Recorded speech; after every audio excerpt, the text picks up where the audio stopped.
उसे मार्गदर्शन से कृतार्थ करें। तालियों के साथ स्वागत।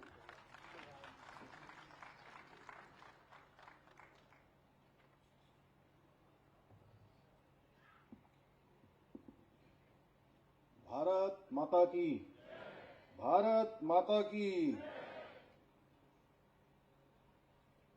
प्रवासी उत्तराखंड के सभी लोगों के इस पूरे देश भर से आए हुए प्रवासी उत्तराखंड भाई बहनों के इस सम्मेलन में हमारे कार्यक्रम में उपस्थित उत्तराखंड राज्य के पूर्व मुख्यमंत्री, भारत सरकार के मंत्री आदरणीय डॉक्टर रमेश पोखरियाल निशंक जी, हमारे इस क्षेत्र के लोकप्रिय विधायक जिनको आप सब लोगों ने अभी सुना, बहुत ही आंदोलनकारी भी हैं और हमेशा इनके अंदर एक आंदोलनकारी जीवित रहता है, आदरणीय विनोद चमोली जी, कानपुर से यहाँ पधारे हमारे विधायक और मैठाणी जी जब भी उत्तराखंड आते हैं तो मुझे फोन जरूर करते हैं। आदरणीय सुरेंद्र मैठाणी जी, माननीय विधायक हमारे आदरणीय बंशीधर भगत जी, आदरणीय किशोर उपाध्याय जी, आदरणीय सविता कपूर जी,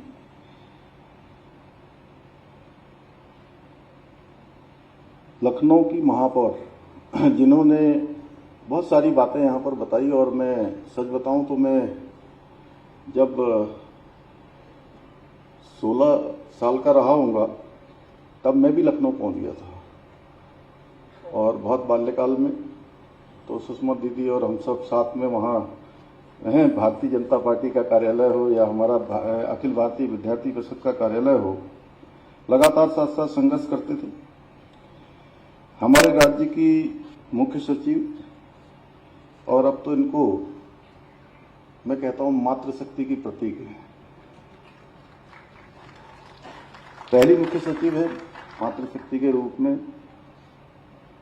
राधा रतूड़ी जी, मुख्य सचिव राजस्थान जिन्होंने इस कार्यक्रम के शुरुआत में अपना संबोधन हम सबके समक्ष रखा था, श्री सुधांशु पंत जी। मैं आपको देख के बड़ा गदगद हुआ कि जो है जैसे ही मैंने आपको अंदर देखा यहाँ, और मैं वास्तव में आप सभी का बड़ा हृदय से अभिनंदन करता हूँ। यहाँ पर इतने एक मुख्य सचिव की कितनी जिम्मेदारियां होती हैं अपने राज्य में, उसके बावजूद आप यहाँ पहुँचे। हमारे सचिव वाणिज्य भारत सरकार श्री सुनील बर्थवाल जी, और सुनील बर्थवाल जी से अभी पिछले दिनों ही हमारी मुलाकात हुई थी। आपने जो बहुत सारे इनिशिएटिव लिए, मैं आपका भी यहाँ पर बड़ा अभिनंदन करता हूँ। हमारे हिमानी जी ने, चूंकि हिमानी जी भी अक्सर चाहे उत्तराखंड के कार्यक्रम यहाँ हो, चाहे मुंबई में हो, कहीं भी हो, किसी भी अवसर पर हम उनको यहाँ याद करते हैं तो जरूर हमारे बीच में आती हैं। और हमारे लोक गायक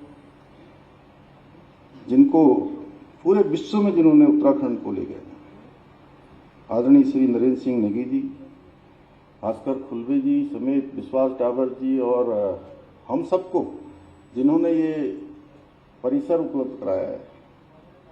और अंदर आए तो हम श्रद्धेय पूज्य नित्यानंद जी के नाम से ऑडिटोरियम बना है, इस विश्वविद्यालय की कुलपति प्रोफेसर सुरेखा डंगवाल जी, और सुरेखा जी के साथ और उत्तराखंड राज्य के साथ भी एक हिस्ट्री भी है कि अभी हम कह रहे थे कि उत्तराखंड राज्य को जो एक गौरव प्राप्त हुआ है कि यूसीसी जो हमारे यहाँ विधेयक बनकर जल्दी लागू होने वाला है, उसमें आपने बहुत काम किया कमेटी के मेंबर के नाते।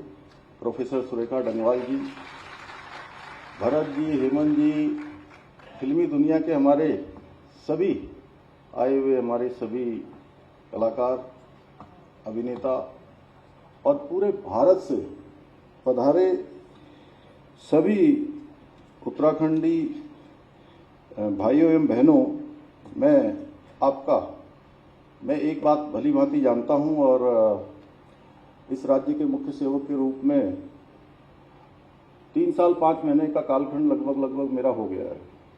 तो इस कालखंड में मैंने एक चीज जो महसूस करी हम किसी को बहुत सारा उपहार दे सकते हैं, बहुत सारी अन्य वस्तुएं दे सकते हैं, लेकिन इन सबसे मैं महत्वपूर्ण किसी को मानता हूं तो उस समय को मानता हूं। आप सब लोग अपना समय देकर भारत के कोने कोने से यहाँ पधारे हैं। मैं आपका हृदय से आप सबका स्वागत करता हूं, आप सबका अभिनंदन करता हूं। और भाइयों बहनों, 3 दिन पूर्व उत्तराखंड के अल्मोड़ा जनपद के मरचूला में एक बड़ी दुखद घटना हुई, जिसमें हमारे 36 राज्य के भाई बहन बच्चे काल कलवित हो गए और 27 घायल हो गए। मैं इस अवसर पर पुनः इस हृदय विदारक घटना में अपनी जान गंवाने वाले सभी को अपनी भावपूर्ण श्रद्धांजलि अर्पित करता हूं। और जो घायल हैं, अस्पतालों में भर्ती हैं, मैं भगवान से प्रार्थना करता हूं कि वो सभी शीघ्र स्वस्थ हों। भाइयों बहनों, उत्तराखंड की माटी से जुड़े हुए आप सभी महानुभाव इतनी बड़ी संख्या में आए हैं।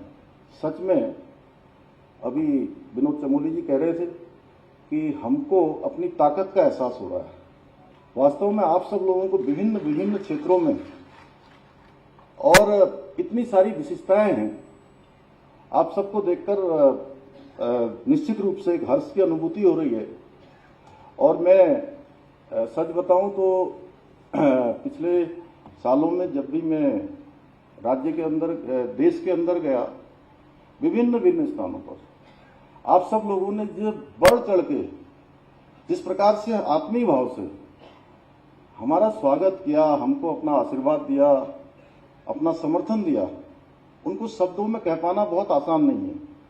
लेकिन मैं देखता हूं जिसकी जितनी सामर्थ्य है वो उससे भी ज्यादा जब हम लोग पहुंचते हैं तो अपने सामर्थ्य से भी ज्यादा आगे बढ़ चढ़कर जो है कोई भी हम लोगों का कार्यक्रम हो, कोई भी अवसर हो, कभी पीछे आप सब लोग नहीं रहते हैं। और आप लोगों ने देश और विदेश में विभिन्न शहरों में जाकर न सिर्फ अपनी आजीविका का मार्ग प्रशस्त किया है, बल्कि उन स्थानों की अर्थव्यवस्था को भी आगे बढ़ाया है। आपने उन राज्यों को भी आगे बढ़ाया है और एक अलग पहचान आपने देश दुनिया में बनाई है। राज्य के हमारे अनेक प्रवासियों ने शिक्षा अनुसंधान के क्षेत्र में हो, चाहे वो ब्यूरोक्रेसी के क्षेत्र में हो या फिल्म निर्माण, उद्योग एवं व्यापार सहित सभी क्षेत्रों में अपनी विशिष्ट पहचान बनाने के साथ ही राष्ट्रीय नहीं बल्कि अंतर्राष्ट्रीय स्तर पर भी अपनी अमिट छाप छोड़ी है। आज मुझे ये कहते हुए हर्ष हो रहा है कि जहां अभी हम लोग नाम ले रहे थे, हमारे एनएसए साहब का राष्ट्रीय सुरक्षा सलाहकार हैं, वहीं सेना के पहले हमारे सीडीएस स्वर्गीय बिपिन रावत जी हों या अभी के हमारे अनिल चौहान जी हों, सभी उत्तराखंड से हैं। वहीं जहां सुधांशु जी राजस्थान में मुख्य सचिव के रूप में अपनी सेवाएं दे रहे हैं, आपके साथ साथ चाहे हरियाणा हो, पश्चिम बंगाल हो, मणिपुर, इन राज्यों में भी हमारे ही राज्य से जिनकी जड़ें जुड़ी हुई हैं वो वहां पर शीर्ष पदों पर रहकर काम कर रहे हैं। भाइयों बहनों, उत्तराखंड की जो संस्कृति है वो अपने आप में बहुत विशिष्ट है और हमारे यहाँ लोगों का एक अलग भाषा है, अलग व्यवहार है, एक अलग ही अपनत्व की भावना होती है। वही हम सबको एक दूसरे से जोड़कर रखती है। कहीं ना कहीं वही हम सबके संबंधों को और मजबूत करती है। जब हमारे राज्य का, हमारे इस पहाड़ से गया हुआ कोई भी व्यक्ति किसी दूसरे राज्य देश में बसता है तो वो अकेला नहीं बसता, बल्कि वो यहाँ से हमारी संस्कृति, हमारी भाषा, खान पान और अपनेपन की जो भावना है वो साथ लेकर जाता है। इसके कारण से वो देश दुनिया के बड़े बड़े स्थानों पर भी अपनी एक अलग पहचान बना लेता है। और मैंने ये पिछले समय देश विदेश के विभिन्न शहरों में जाकर जो हमारे पर्वतीय समाज के लोग हैं उनसे जब मैं मिला तो मैंने इसको बहुत गहराई से इसको महसूस किया है। मैंने उस दौरान, चाहे वो कितने भी बड़े पोस्टों पर चले गए हों, कितना बड़ा उन्होंने व्यापार खड़ा कर लिया हो, कोई बड़ा नाम हो गया, उनको यश प्रसिद्धि हो गई हो, लेकिन उनका अपनापन, वो भावना ऐसी है, ये देखकर मैंने महसूस किया कि भले ही वो उत्तराखंड से कोसों दूर है, परंतु उनके भीतर सदैव एक उत्तराखंड बसता है, सदैव एक पहाड़ बसता है, सदैव उनमें अपनापन दिखता है। इस प्रकार से हम ये कह सकते हैं कि आज एक छोटे से उत्तराखंड, दिल्ली हो, मुंबई हो और लखनऊ हो या कानपुर हो, नोएडा, गाजियाबाद हो या बंगलौर जैसी जगह में भी और हैदराबाद में भी मैंने देखा कि रात के 11-12 बजे तक लोगों को अगले दिन अपने दफ्तर जाना था, लेकिन वो उत्तराखंड के कारण से, इस राज्य से उनके लगाव के कारण से आधी आधी रात तक भी जो है लोग खड़े रहते हैं और अपनेपन की भावना से खड़े रहते हैं। और जहां भी उत्तराखंड से आए पर्वतीय समाज के लोग निवास करते हैं, वहां इस प्रकार का एक अलग परिवेश दिखाई देता है। बहुत सारे उत्तराखंडी भाई बहन जो देश के दूसरे राज्यों में रहते हैं, उनके घरों में आज भी उनकी दहलीज पर ऐपड़ दिखाई देता है या गंगा दशहरा का पत्र छपा हुआ दिखाई देता है। बाहर से जाइए तो आपको एक अलग पहचान के रूप में मिलता है, जो उत्तराखंड की पहचान है। मुझे देखकर खुशी होती है कि उत्तराखंड के लोगों ने दूसरे राज्यों में रहने के बावजूद भी जो उत्तराखंड की भाषा है, संस्कृति है और यहाँ के संस्कार हैं, उन संस्कारों को उन्होंने छोड़ा नहीं है। वो अपनी जड़ों से जुड़े हुए हैं। उसी का कारण है कि मैं कल उत्तराखंड सदन के जब लोकार्पण के अवसर पर दिल्ली में था, तो बहुत सारे लोग मुझे कह रहे थे कि मैं सोच रहा था कि वो शायद वैसे आज के कार्यक्रम में आए होंगे, लेकिन वो लोकार्पण के कार्यक्रम में जरूर सम्मिलित हुए थे, लेकिन उनके मन में प्रतीक्षा थी और हमें कह रहे थे कि नहीं, हम कल भी जो है वहां आने वाले हैं, कल भी हम जो है देहरादून पहुंचने वाले हैं।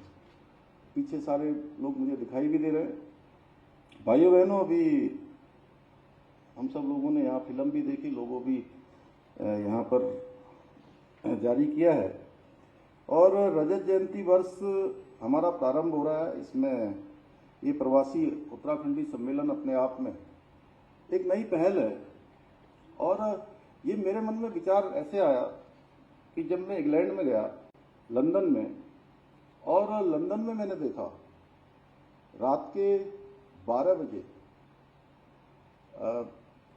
उस दिन में जो है यहाँ से मेरा पहला अनुभव था। मैं सुधांशु जी, मैं पहली बार विदेश यात्रा पर गया। मैं उससे पहले कभी विदेश नहीं गया था। तो मैं लंदन गया इसी में इन्वेस्टर समिट के संबंध में और प्लेन में लगभग 8.5 घंटे की यात्रा थी। 12 बजे 12:30 बजे यहाँ से चली होगी और रात को 9 बजे के आसपास हम लोग वहाँ पहुँचे और सब निकलते निकलते बाहर आधा घंटा और लग गया। तो वहाँ से 1-1.5 घंटे की दूरी पर कार्यक्रम रखा हुआ था उत्तराखंड के लोगों का।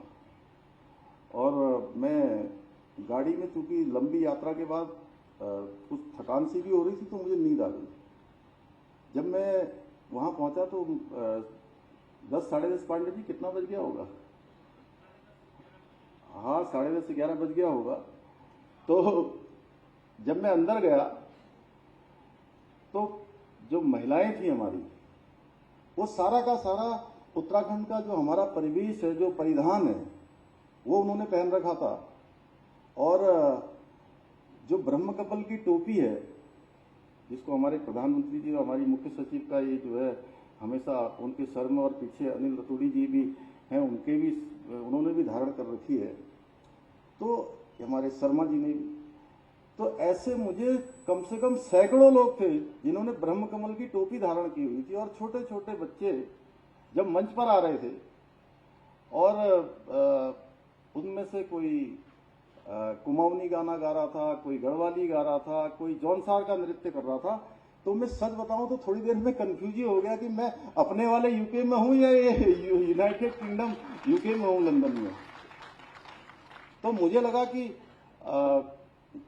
जरूर जो है ऐसा एक सम्मेलन होना चाहिए जिसमें हमारी इतनी ताकत दुनिया के अंदर है। वास्तव में एक बहुत बड़ी विरासत हमारे पास है। एक से एक महान लोगों ने जो है इस देवभूमि से निकलकर देश और दुनिया का नेतृत्व किया है। तो इसलिए ये पहला इस प्रकार का अनुभव है, पहला कार्यक्रम है और खुशी है मुझे कि इतने सब लोग इतना समय निकालकर यहाँ पहुंचे हैं, और मैं जानता हूं कई लोगों को आने में कठिनाई हुई होगी। हम इसको और भी बहुत रंगारंग करना चाहते थे। हमारा सांस्कृतिक भी कार्यक्रम था, लेकिन दुखद घटना के कारण से वो नहीं कर पाए, और कार्यक्रम भी आगे नहीं कर सकते थे, क्योंकि मैं जानता हूं जब आप लोग एक बार शेड्यूल बना लेते हैं, मैं भी अपना शेड्यूल बनाता हूं या अन्य लोग भी जो भी बनाते होंगे, तो उसको परिवर्तन करना बड़ा मुश्किल होता है। इसलिए ये पहली इस प्रकार का ये विशिष्ट आयोजन हमारे राज्य में हो रहा है, और ये एक ऐसा समागम है जहां सभी प्रवासी भाई बहन न सिर्फ राज्य सरकार एवं हमारे अधिकारियों से अपना संवाद कर पाएंगे, बल्कि विभिन्न राज्यों में जो निवास करने वाले हमारे अन्य उत्तराखंडी प्रवासी भाई हैं, उन सब से भी आपस में एक दूसरे से मिलने का एक अवसर यहाँ पर होगा। और सच बताऊं तो मैं ये जानता हूं, जो लोग दूसरे राज्यों में रहते हैं, आप जब यहाँ आ रहे हैं, इसकी जो वो ठीक है कि आप लोग यहीं पैदा हुए, यहीं बड़े हुए, यहीं से निकलकर आप वहाँ बड़ी जिम्मेदारियों को निभा रहे हैं, लेकिन एक अंदर से जो मजबूती है मैं दावे के साथ कह सकता हूं कि जब आप वापस जाएंगे तो आपके अंदर एक मजबूती अलग प्रकार की दिखाई देगी। एक अंदर का जो व्यक्ति बाहर से कई प्रकार के उसके भाव होते हैं, कई प्रकार का दिखता है, लेकिन अंदर की जो आंतरिक मजबूती है, वो मजबूती जरूर आप यहां से लेकर जाएंगे। तो मुझे लगता है कि हम इस दिशा में जरूर सफल होंगे, और इसमें भी लगभग 250 से अधिक आज प्रवासी प्रतिनिधि हमारे भाग ले रहे हैं। मुझे विश्वास है कि यहां से निकलने वाला संदेश आप सबके माध्यम से जो हजारों लाखों हमारे प्रवासी उत्तराखंडी देश दुनिया में रहते हैं उन तक पहुंचेगा। और हम सभी जानते हैं कि हमारे प्रधानमंत्री जी ने आगामी 2047 में भारत को विकसित राष्ट्र के रूप में विकसित करने का संकल्प लिया है, और भारत को एक विकसित राष्ट्र बनाने की संकल्पना को पूर्ण करने में आज उत्तराखंड भी अपनी एक महत्वपूर्ण भूमिका निभा रहा है। और हमारे प्रधानमंत्री जी ने, अभी आप सब लोगों ने वीडियो में देखा कि 5 नवंबर 2021 को एक उनके मुख से शब्द निकला था, और वो शब्द कोई सामान्य शब्द नहीं थे, वो शिव के धाम में निकले थे, बाबा केदार के धाम में निकले थे कि 21वीं सदी का तीसरा दशक उत्तराखंड का दशक होगा। और उसी ब्रह्म वाक्य का कमाल है, उसी शिव रूपी शब्द का कमाल है कि आज हमारे प्रधानमंत्री जी के मार्गदर्शन में, आदरणीय मोदी जी के उनके सहयोग से, उनके आशीर्वाद से हम शिक्षा, स्वास्थ्य, कनेक्टिविटी, पेयजल सहित सभी क्षेत्रों में उसका इंफ्रास्ट्रक्चर हो या अन्य प्रगति हो, हम तेजी से उसको कर रहे हैं। शहर से लेकर गांव तक आज सड़कों का निर्माण कार्य किया जा रहा है, उसको बनाया जा रहा है। वहीं ऋषिकेश से कर्णप्रयाग रेल लाइन का काम अपने आप में एक भारत का पहला ऐसी रेल है जो लगभग 125 किलोमीटर पूरे पहाड़ों के बीच से होकर जाएगी। लगभग काफी काम हो गया उसका, वो काम तेजी से चल रहा है। टनकपुर बागेश्वर रेल लाइन का भी काम जो है आगे बढ़ रहा है। आज अगर आप लोग, बहुत सारे लोग यहाँ देहरादून आए होंगे, तो आप लोग देहरादून हवाई अड्डे पर उतरे होंगे, और आप कुछ सालों पहले आए होंगे और आज आए होंगे, तो आपको अंतर महसूस हुआ होगा। और मैं नाम नहीं लेता हूं, एक बड़े हमारे नेता हैं किसी बड़े प्रांत के, जब वो यहाँ आए तो मुझे कह रहे थे कि आपको बहुत बधाई कि हमारे इतने बड़े राज्य में ऐसा एयरपोर्ट नहीं है जैसा एयरपोर्ट आपका यहाँ देहरादून का बन गया है। और ये अभी प्रगति जारी है, अभी रुका नहीं काम। हम इसको अंतर्राष्ट्रीय स्तर का बना रहे हैं, अंतर्राष्ट्रीय उड़ानों को यहाँ से शुरू हो उसके लिए हम काम कर रहे हैं। पंतनगर का एयरपोर्ट भी हमने उसकी भी जो है सारी औपचारिकताएं पूर्ण कर ली है। 850 एकड़ जमीन हमने भारत सरकार के जो हमारा नागरिक उड्डयन मंत्रालय है उसको हस्तांतरित करने की सारी प्रक्रिया कर दी है। आने वाले समय में वो भी ग्रीनफील्ड एयरपोर्ट हमारा बन जाएगा। अभी आज ही हम 3 सेवाएं एक साथ शुरू कर रहे हैं। आज हेली सेवा देहरादून से गौचर देहरादून से जोशियाड़ा और दिल्ली से पिथौरागढ़ हवाई जहाज सेवा आज शुरू हो रही है। इस कार्यक्रम के बाद मुझे उसी कार्यक्रम में जाना है। इससे पहले भी हम अनेक स्थानों के लिए हेली सेवा हम प्रारंभ कर चुके हैं। हमारा ऐसा मानना है, चूंकि हमारे यहाँ पर भौगोलिक परिस्थितियां बहुत विषम हैं, हर जगह कनेक्टिविटी अच्छी होनी चाहिए। छोटे छोटे स्थानों पर हम हेलीपोर्ट बना रहे हैं और जहां भी हमको अवसर मिल रहा है हम हवाई सेवा वहां शुरू कर रहे हैं। आज भी देहरादून से भारत के सभी शहरों के लिए, सभी प्रमुख शहरों के लिए, लगभग 38 से 40 शहरों के लिए हमारे यहाँ से हवाई सेवा प्रारंभ हो चुकी है। जहां नहीं है हम वहां के लिए भी प्रारंभ कर रहे हैं। इसके साथ ही इंफ्रास्ट्रक्चर को मजबूत कर रहे हैं। अभी इन्वेस्टर समिट जब हमने किया था तो उससे पहले पूरी तैयारी करी थी हमने और सारे उद्योग समूह के लोगों से बात की जिनके उद्योग यहाँ चलते हैं कि आप बताइए कि उत्तराखंड में हम और कैसे निवेश को ला सकते हैं, कैसे इंडस्ट्री को ला सकते हैं, कैसे यहाँ रोजगार बढ़ा सकते हैं। आप सब उनको सुझाव दीजिए। तो उनके जो भी सुझाव आए तो उसमें हमने लगभग 30 से ज्यादा पॉलिसी बनाई। और जब हम इन्वेस्टर समिट शुरू कर रहे थे तो उस समय हमने सोचा था कि हमको 2 लाख करोड़, या चूंकि राज्य हमारा छोटा है पंजी, आप तो कितना 10-15 लाख करोड़ करेंगे अभी आप लोगों के यहाँ जो होने जा रहा है हमारे राजस्थान में, मुझे जानकारी है, माननीय मुख्यमंत्री जी ने बताया था पिछले दिनों। अभी उसके लिए वो शायद विदेश की यात्रा पर भी गए थे बीच में। तो यहाँ हमने सोचा कि 2-2.5 लाख करोड़ हो जाएगा और वो भी लास्ट के दिनों में, और पहले का भी ऐसा अनुभव रहा। लेकिन मुझे आप सबको बताते हुए खुशी हो रही है कि इन्वेस्टर समिट के दिन तक हमारे 3,54,000 करोड़ के एमओयू हमारे संपन्न हो गए और एक बड़ी संख्या में ग्राउंडिंग भी हो गई। आज भी देश दुनिया के लोग जो है उत्तराखंड में आना चाहते हैं, काम करना चाहते हैं। हमने पॉलिसियों में परिवर्तन भी किया, कुछ शिथिलीकरण भी किया, नई पॉलिसियां भी हमने 30 के लगभग बनाई है। इसके पीछे हेतु है कि उत्तराखंड राज्य हिंदुस्तान के श्रेष्ठ राज्यों में हमारी गिनती हो और उसकी वजह से आज यहाँ बड़ी संख्या में उद्योग लग रहे हैं, रोजगार के अवसर तेजी से बढ़ रहे हैं। साइंस एंड टेक्नोलॉजी के क्षेत्र में भी हम प्राथमिकता से काम कर रहे हैं। प्रदेश के हर जिले में एक साइंस सेंटर की हम स्थापना कर रहे हैं। राजधानी देहरादून में एआई, रोबोटिक, ड्रोन, सेमीकंडक्टर और प्री इंक्यूबेशन लैब की स्थापना के लिए भी हमने यहाँ पर काम किया है। प्रदेश में सभी ब्लॉक्स में स्टेम लैब स्थापित कर रहे हैं। हर प्रकार से प्रदेश को साइंस, टेक्नोलॉजी और रिसर्च में अग्रणी बनाने का हम प्रयास कर रहे हैं। भाइयों बहनों, उत्तराखंड का विकास सुनिश्चित करने के साथ ही प्रदेश के हित में बहुत सारे हमने कठोर और ऐतिहासिक निर्णय भी लिए हैं। चाहे उसमें हमको जो गौरव प्राप्त हुआ, देश की आजादी के बाद पहला राज्य उत्तराखंड देश का बन गया कि यूसीसी हमारा यहाँ पर विधेयक के रूप में पारित हुआ। माननीय राष्ट्रपति महोदय ने भी हमको जो है उसमें अपना अनुमोदन दे दिया और उसके बाद एक्ट बनाने के लिए, उसको लागू करने के लिए भी हमने हमारे मुख्य सचिव श्री शत्रुघ्न सिंह जी की अध्यक्षता में वो कमेटी बनाई थी। उस कमेटी ने सारा काम करके वो भी हमको दे दिया है। एक बड़ा लगभग प्रशिक्षण का कार्यक्रम होना है और जल्दी हम उस तिथि का भी ऐलान कर देंगे कि हम यूसीसी राज्य के अंदर कब से लागू करेंगे।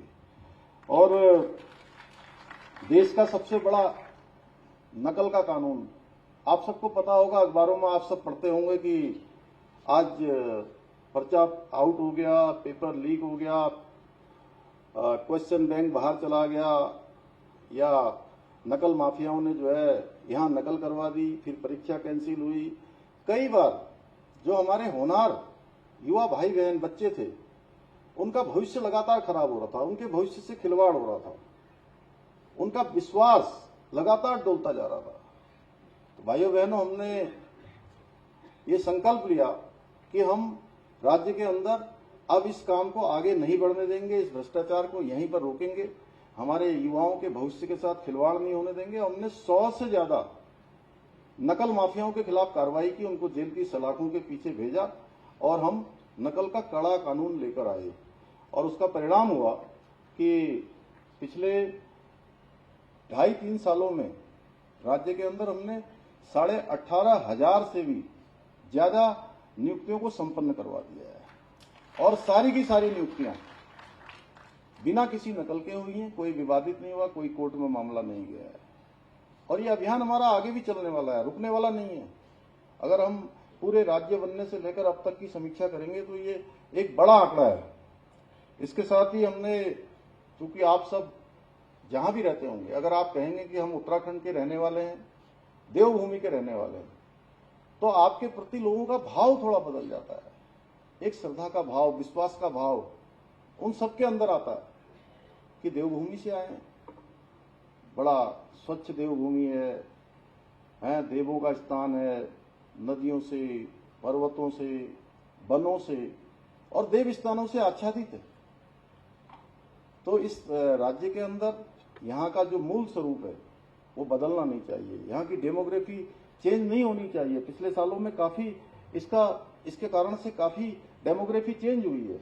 हम सख्त धर्मांतरण का कानून लेकर आए। हमने जो एक बड़ा लैंड जिहाद चलता था, लैंड जिहाद के खिलाफ कार्रवाई करी, अतिक्रमण के खिलाफ, और 5000 एकड़ से भी ज्यादा जमीनें आज हमने उस अतिक्रमण से मुक्त करवाई है। और पिछले दिनों हमने यहाँ पर थूक जिहाद जैसी एक बात चल रही थी, उसके खिलाफ भी हमने यहाँ पर कहा कि कठोर कार्रवाई, क्योंकि खाने पीने की चीजें, खाद्य वस्तुएं, खाद्य सामग्री, उसको प्रदूषित किया जा रहा था। कहीं थूक के वीडियो आ रहे थे, यहीं से मसूरी से वीडियो हमारा यहाँ पर वायरल हो गया। लोग जगह जगह पूछ रहे थे। देवभूमि को शुद्धता के नाम से जाना जाता है, तो हमने कहा उत्तराखंड देवभूमि के अंदर इस प्रकार का काम किसी कीमत पर नहीं चलेगा। और इसी प्रकार हमने अभी, आप सबको ध्यान होगा कि इसी साल 8 फरवरी 2024 को हमारे हल्द्वानी में बनभुलपुरा क्षेत्र में कुछ लोगों ने अशांति फैलाने का प्रयास किया, दंगा करने की कोशिश की, उपद्रव करने का, सरकारी संपत्ति को भी नुकसान पहुंचाया, निजी संपत्तियों को भी नुकसान पहुंचाया। देवभूमि उत्तराखंड में इसका कोई स्थान नहीं है। आप लोग भी जहां रहते होंगे मुझसे कभी पूछते हैं कि साहब, अक्सर मीडिया के लोग मुझे कहते हैं अरे आपने तो बहुत अतिक्रमण हटा दिया, कुछ लोगों को टारगेट कर दिया, ये भी कहते हैं। तो मेरा उत्तर क्या होता है? मेरा उत्तर होता है कि हम बहुत शांत प्रदेश के लोग हैं, आपस में बहुत मेल मिलाप से रहने वाले लोग हैं, एक दूसरे से परस्पर भाईचारे के साथ, प्रेम के साथ रहने वाले लोग हैं। लेकिन क्या कहीं पर गैर कानूनी कब्जा है, अतिक्रमण है, उसको हटाना क्या किसी को टारगेट करना है क्या? तो मैंने कई एंकरों से पूछा, बड़े बड़े अखबारों, बड़े बड़े टीवी चैनल वालों से। तो मैंने उन्हीं से मैंने कहा, जैसे करते करते करते करते क्या है कि बहुत सारे क्वेश्चन पूछते रहते हैं। पूछते पूछते मैं उनसे जब ये बात आती है तो मैं कहता हूं अच्छा आपने मुझसे बहुत पूछ लिया, मैं भी आपसे एक पूछ लूं। तो जब मैं उनसे पूछता हूं तो उनके मुंह से भी निकलता है कि नहीं, जो काम आपने किया ठीक किया। तो ये अतिक्रमण जो हमने हटा है रुकने वाला नहीं है। हम दंगा रोकने के लिए दंगा रोधी कानून लेकर आ गए। अब कोई सरकारी संपत्ति, निजी संपत्ति को नुकसान करेगा तो सारी भरपाई उसी दंगा करने वाले से सुनिश्चित की जाएगी। ऐसे अनेक कार्य जो हमने किए हैं, मैं इस पर बोलूंगा तो बहुत लंबा हो जाएगा, काफी देर हो भी चुकी है। आप लोग इतने महान महान हमारे सभी ज्ञानी विज्ञानी सभी प्रकार के लोगों के आपने उद्बोधन यहाँ से सुन लिए हैं। बस मैं इतना बताना चाहता हूं कि हमारे प्रयास ठीक दिशा में आगे बढ़ रहे हैं और उसका प्रमाण है कि इस बार जो नीति आयोग ने अपने वो रैंकिंग सतत विकास के लक्ष्यों को प्राप्त करने का इंडेक्स है, उसमें देवभूमि उत्तराखंड को पहला स्थान देश में प्राप्त हुआ है। और इसके साथ ही ईज ऑफ डूइंग बिजनेस में अचीवर्स तथा स्टार्टअप रैंकिंग में हम लीडर्स की श्रेणी हमको मिली है। रोजगार देने वाले राज्य के रूप में भी हम आगे आए हैं, जिसमें 4.4% बेरोजगारी दर कमी लाकर जो हमारा नेशनल रेशियो है उससे हम कहीं आगे बढ़े हैं। यहाँ पर फिल्म जगत के भी सम्मानित जन भी मौजूद हैं। मैं आप सभी को बताना चाहता हूँ कि जब मैं मुंबई में गया था तो वहाँ पर हमारे भरत भाई और इन सब लोगों ने बड़ा अच्छा सभी जो प्रमुख जो हमारे सिनेमा जगत के लोग हैं उन सबसे मुझे मिलने का अवसर प्रदान किया था। तो कुछ लोग मुझे अलग से पूछ रहे थे कि आपके उत्तराखंड में कितने डेस्टिनेशन हैं जहां हम फिल्म बना सकते हैं। तो मैंने कहा आप कितने जानते हैं? तो उन्होंने कहा, कुछ लोगों ने मुझे देहरादून का नाम बताया, कुछ ने ऋषिकेश का, कुछ ने नैनीताल मसूरी का, कुछ ने कहा चक्राता का, किसी ने कहा हरिद्वार का, किसी ने औली का, ऐसे नाम कोई मुंशियारी के नाम बता रहे थे, कोई कौसानी का बता रहा था, कोई रामगढ़ का बता रहा था। तो मैंने कहा कितने हो गए सब गिन के? ये तो मैंने कहा आपने सब मिला के भाई साहब 15 नाम वो लोग गिना पाए मुझे। मैंने कहा ये 15 नहीं है। मैंने कहा उत्तराखंड में आप जिस जगह जाएंगे उसी जगह आपको एक नया डेस्टिनेशन दिखाई देगा। आप आइए, यहां हर जगह एक नया डेस्टिनेशन होगा। और इसके लिए हमने नई फिल्म नीति को भी मंजूरी दी है और फिल्म की शूटिंग करने वाले में विनोदा किसी को भागना नहीं पड़ेगा, तत्काल जो है सब्सिडी दे दी जाएगी। अब ये बड़ों के लिए बना दी और जो हमारे यहाँ के हैं उनके लिए तो जो है कोई दिक्कत नहीं होगी, प्रावधान कर दिया गया है। भाइयों बहनों, पिछले कुछ वर्षों से मुझे प्रवासी उत्तराखंडी भाई बहनों से संवाद करने का बार बार मौका मिला है और मुझे महसूस हुआ है कि आप लोग आज भी अपनी जन्मभूमि के प्रति एक गहरा भावनात्मक लगाव रखते हैं। और उसी कारण से देखिए हमारे इतने बड़े अधिकारी हैं, एक मुख्य सचिव हैं, एक भारत सरकार में सचिव हैं, दोनों ने कहा कि जो है जहां पर भी हम अपनी सीमा में रह के अगर कोई भी काम आप हमें बताएंगे तो हम करेंगे। इससे ज्यादा प्रमाण क्या हो सकता है कि उनके मन में किस प्रकार की भावना है।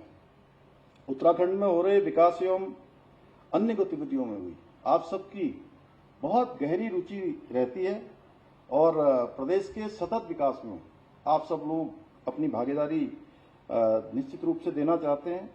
और आप सब लोगों की जिस प्रकार से यहाँ पर उपस्थिति हुई है, जिस प्रकार का आपका उत्साह है, आप सबके मन में जो यहाँ आने के लिए एक उमंग रही है, मैं आप सबको देखते हुए आज के अवसर पर ये घोषणा करता हूं कि हम राज्य में प्रवासी उत्तराखंड परिषद का गठन करेंगे ताकि इस दिशा में और जो है काम आगे बढ़े, पूरे व्यवस्थित तरीके से, प्रभावी तरीके से काम किया जा सके।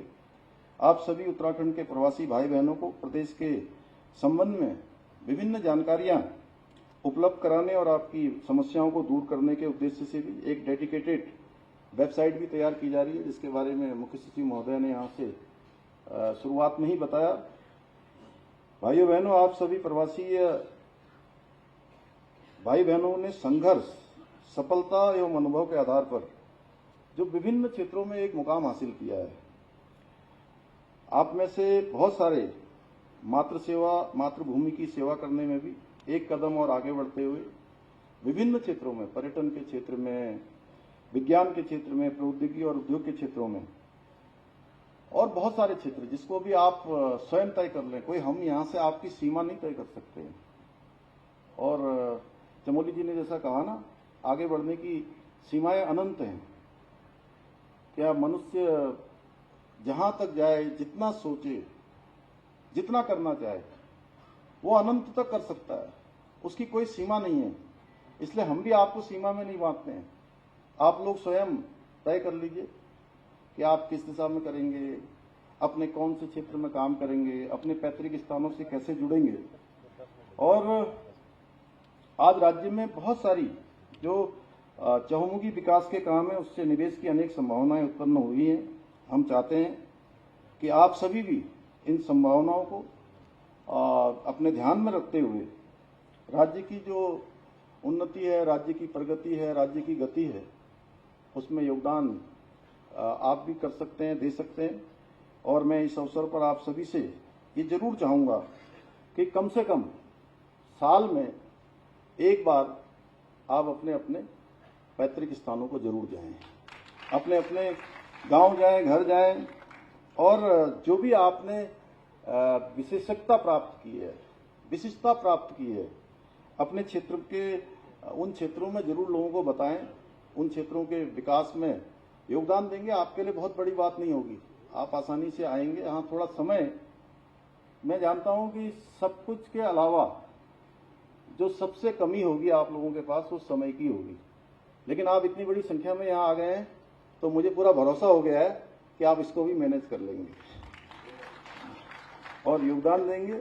हम आपके सुझावों के आधार पर और विशिष्ट नीतियां बनाकर और भी जो भी आपके सुझाव होंगे उसके आधार पर उसके अनुरूप योजनाओं तथा जो आगे के कार्यक्रम है, ये तो पहला हमारा आज इस प्रकार का कार्यक्रम हुआ है, एक शुरुआत की है हमने। आज मैं बहुत सारे लोगों को व्यक्तिगत रूप से बात नहीं कर पाया, नहीं तो अन्य लोग भी और भी होते। और जैसे परसुन जी आज यहाँ नहीं आ पाए, उनसे बात नहीं हो पाई या क्या रहा, मैं जानकारी भी नहीं ले पाया क्योंकि दुर्घटना होने के कारण से लगातार मैं भी ट्रेवल करता रहा। नहीं तो मैं अन्य लोगों को भी मैं कहता कि वो भी आते, उनके भी विचार हम सबको मिलते और बहुत सारे उनके अनुभव, उससे हम आगे बढ़ते। आज इस प्रवासी सम्मेलन में उद्घाटन सत्र के अतिरिक्त 3 और सत्र हैं, लेकिन आयोजकों ने इसका कार्यक्रम तो 11 बजे समापन का रखा हुआ था सर, लेकिन ये मुझे लगता है 1.5 घंटे आगे चला गया है। अभी 3 और महत्वपूर्ण सत्र आयोजित किए जाएंगे। इन सभी सत्रों में मैं आप सबसे अनुरोध करता हूं कि केवल ये ना हो कि इसी सत्र में भाग लिया और इसी सत्र में भाग लेने के बाद आप चले जाएं। जो भी महत्वपूर्ण चर्चा है उस चर्चा में अवश्य भाग लें। और पर्यटन के क्षेत्र में, कृषि के क्षेत्र में, बागवानी, ग्राम विकास, फिल्म निर्माण, ऐसे अनेक क्षेत्र हैं जहां पर निवेश के अवसरों के बारे में भी आप विस्तार से उसको समझें भी और अपनी राय भी रखें। मुझे पूरा विश्वास है कि इन सत्रों के संवाद से जो अमृत निकलेगा, इस मंथन से जो अमृत निकलेगा, वह अवश्य ही जो हमारा संकल्प है उत्तराखंड को देश का श्रेष्ठ राज्य बनाना, हमारा जो विकल्प रहित संकल्प है उसको पूरा करने में निश्चित रूप से सहयोग देगा। इसी विश्वास के साथ कि आप सब यहाँ आए हैं और निश्चित रूप से आपके आने का भी बहुत बड़ा असर है। ठीक है, इसमें हम कुछ सैकड़ों की संख्या में हैं, लेकिन ये सैकड़ों की संख्या में जितने लोग यहाँ आए हैं, मैं ऐसा मानता हूं कि आप सब एक बहुत बड़े हजारों लाखों लोगों के प्रतिनिधि के रूप में यहाँ आए हैं। मैं आपसे उसी प्रकार की अपेक्षा रखता हूं और इस प्रवासी उत्तराखंडी सम्मेलन में सम्मिलित होने के लिए अपने व्यस्त समय में से आपने समय निकालकर यहाँ भाग लिया। मैं आप सभी का हृदय से एक बार फिर से आप सबका अभिनंदन करते हुए, आप सबका स्वागत करते हुए, आप सबका धन्यवाद करता हूं और अपनी बात समाप्त करता हूं। बहुत बहुत धन्यवाद। बहुत बहुत धन्यवाद माननीय मुख्य